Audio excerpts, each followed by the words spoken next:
আলম ভাই, মিষ্টি নিয়ে যাইতেছ? হ্যাঁ, মিষ্টি নিয়ে যাইতেছি।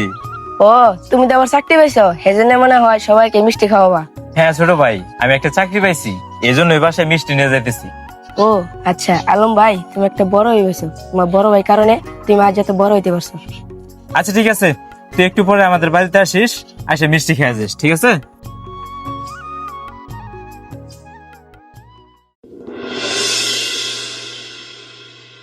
ভাইজান, ভাইজান, হ্যাঁ ছোট ভাই বল। এদিকে আসো।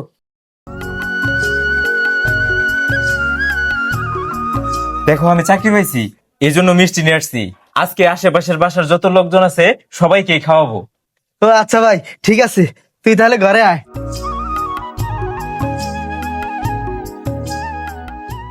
জিয়াদ এদিকে আয়। এই যে আমি চাকরি পেয়েছি, তোর চাকরির জন্য মিষ্টি নিয়ে আসছি, এই নে মিষ্টি খা। আলম ভাই, চাকরি পাইছো আলহামদুলিল্লাহ, কিন্তু তুমি তোমার মনের মতো একটা বড় ভাই হয়েছো। তোমার বড় ভাইয়ের কারণে তুমি আজ এত বড় হইতে পারছো। আচ্ছা ঠিক আছে জিহাদ, তাহলে তুই থাক, আমি আসি। আসসালামু আলাইকুম চাচা, আমি চাকরি পাইছি চাচা, এই জন্য মিষ্টি নিয়ে আসছি, এনেন মিষ্টি খান আর আমার জন্য দোয়া রাখেন। চাকরি পাইছো আলহামদুলিল্লাহ, কিন্তু তুমি মনের মতো একটা বড় ভাই পাইছো, বড় ভাইয়ের কারণে তুমি এত বড় হইতে পারছো। আচ্ছা ঠিক আছে চাচা, আপনি তাহলে থাকেন, আমি তাহলে আসি। আচ্ছা ঠিক আছে।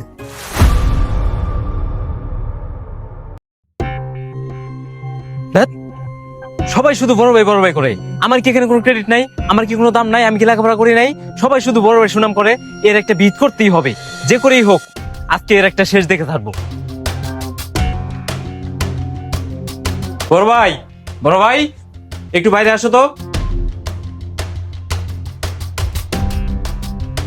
কি রে ছোট ভাই, কি হয়েছে? চাকরিটা কি তুমি পাইছো না আমি পাইছি, বলো তো? কে ছোট ভাই, হঠাৎ এরকম কথা বলতেছস, কি হয়েছে? এলাকার আমি যে জায়গায় গেছি সে জায়গায় সবাই শুধু একটা কথাই বলতেছে যে আজ তোর বড় ভাই না থাকলে তুই এত বড় হতে পারতিস না, তোর বড় ভাইয়ের কারণে আজ তুই এত বড় হতে পারছিস, ভালো একটা চাকরি পাইছিস। আচ্ছা বলো তো, কষ্ট কি শুধু তুমি একাই করছো? আমি কি রাত জেগে বই পড়ি নাই? আমি কি পরীক্ষা দেই নাই? আমার কি মাথায় টেনশন ছিল না? আমি কত স্ট্রাগল করে, কত কষ্ট করে তারপরে এই চাকরিটা পাইছি, আমার কি এখানে কোনো ক্রেডিট নাই? মানুষ কেন শুধু শুধু খালি তোমার প্রশংসা করবে? আরে ছোট ভাই, তুই এসব কি বলতেছিস? আমি তো তোর কথা কিছুই বুঝতে পারতেছি না। আর তোর কি এমন হয়েছে যে তুই শুধু শুধু আমার সাথে রাগারাগি করতেছিস? ও এখন তুমি কিছুই জানো না? না, সারা গ্রাম তুমি গায়ে বেড়াইছো, আমার ভাইয়ের জন্য আমি এই করছি, সেই করছি, এটা করছি, ওইটা করছি, সবকিছু তুমি মানুষের কাছে বলে বেড়াইছো।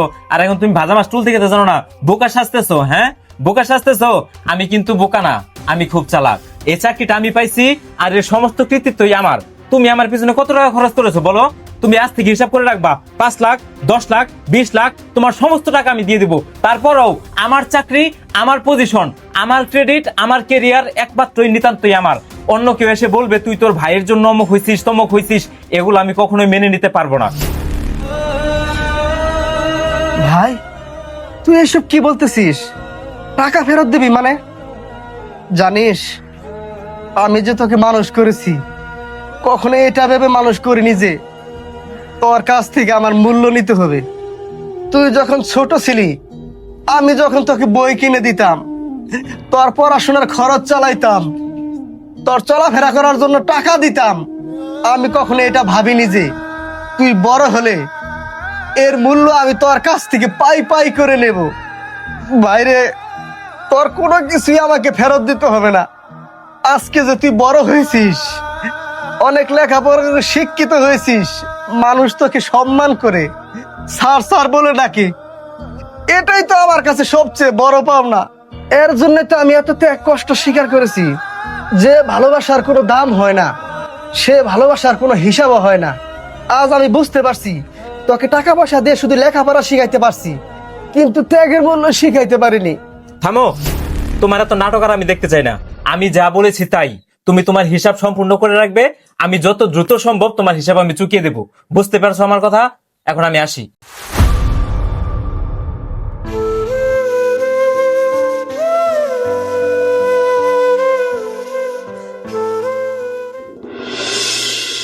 কি অবস্থা বন্ধু আলম, ভালো আছিস? হ্যাঁ। বয়, চা নাইতেছি। চাটা খাবো না বন্ধু, আসলাম একটা দরকারে। কি এমন দরকার তোর যে চাও খাওয়া যাবে না? পার্সোনালি ব্যাপার স্যাপার বন্ধু, বিস্তারিত বলার দরকার নাই। তোর কাছে যে টাকাগুলো রাখছিলাম, টাকাগুলো আমাকে দে, খুব দরকার। কি রে বন্ধু, তোর কি এমন একেবারে ব্যস্ততা যে চাটা পর্যন্ত খাওয়া যাবে না? এই মারু, এদিকে আয়। তুই বললি তোর সামনে পরীক্ষা, তুই ছুটি নিয়ে গেলি, এমনকি তুই পরীক্ষা দিতে চাইতেছ না নাকি? দোকানে কে? ভাই কি আর বলবো, আমাদের মতো লোকদের আর পড়ালেখা। তার মানে হ ভাই, আপনি তো জানেনই আমার পরিবারের অবস্থা। একদিন যদি কাজে না আসি তাহলে আমার পরিবার চালাইতে কষ্ট হয়ে যায়। ভাই এখন যদি আমি দোকান বাদ দিয়ে পরীক্ষার পিছিয়ে সময় দিতে যাই তাহলে তো আমার পরিবার চালাইতে হিমশিম খেয়ে যাবো। আচ্ছা ঠিক আছে মারু, তুই যা দোকান গোছা যা। আচ্ছা ঠিক আছে ভাই। এই রুবেল, এই ছেলেটা লেখাপড়ার জন্য যত কষ্ট করতেছে, ওর কি পরিবারে কেউ নাই ওরে ব্যাকআপ দেওয়ার জন্য? আরে আলম, তোর মতো ভাগ্য কি আর সবারই হয়? তার মানে রুবেল, হ্যাঁ, এই যে ছেলেটা দেখতেছ, না আছে বাবা, না আছে একটা বড় ভাই যে পরিবারকে সাপোর্ট দিব। বাড়িতে একটা ছোট্ট বোন আছে আর ওর মা। আর ও যদি আজকে কাজ না করে, কালকে ওর মা বোন না খেয়ে থাকবো। তোর মতো তো সাপোর্ট দেওয়ার মতো আর কেউ নাই। কিন্তু দেখ, ছেলেটা পড়ার খুব আগ্রহ, খুবই ভালো লেখাপড়া করে, কিন্তু শুধু পরিবারের পিছু টানের কারণে আজকে এই ছেলেটা লেখাপড়া করতে পারতেছে না। বুঝছো তো আলম, একজন মানুষ সফলতার দ্বারা পৌঁছাতে গেলে বাবার বড় ভাইয়ের সাপোর্ট কতটা জরুরি। আচ্ছা যাক, ওসব কথা বাদ দে, তোর টাকাটা দিয়ে দিই। থাম বন্ধু, বন্ধু আমার টাকা লাগবো না, আমি এখন যাই, পরে এক সময় তোর সাথে কথা বলবো। কি ব্যাপার, টাকা খুব তাড়াহুড়া করলো, এখন টাকা লাগবে না? টাকা দিয়ে ঋণ শোধ করা যায়, কিন্তু ত্যাগের ঋণ কোনোদিন শোধ করা যায় না। একজন বড় ভাই যখন নিজের স্বপ্নগুলোকে বিসর্জন দিয়ে ছোট ভাইয়ের স্বপ্ন পূরণ করে, তখন সে শুধু টাকা খরচ করে না, সে নিজের যৌবন, নিজের সুখ, নিজের ইচ্ছাগুলোকে উৎসর্গ করে দেয়। মনে রাখবেন, বাবা মায়ের পরে যদি কেউ আপনার জন্য নিঃস্বার্থভাবে ভবিষ্যতের কথা চিন্তা করে, সেটা আর কেউ নয়, সেটা হচ্ছে আপনার বড় ভাই।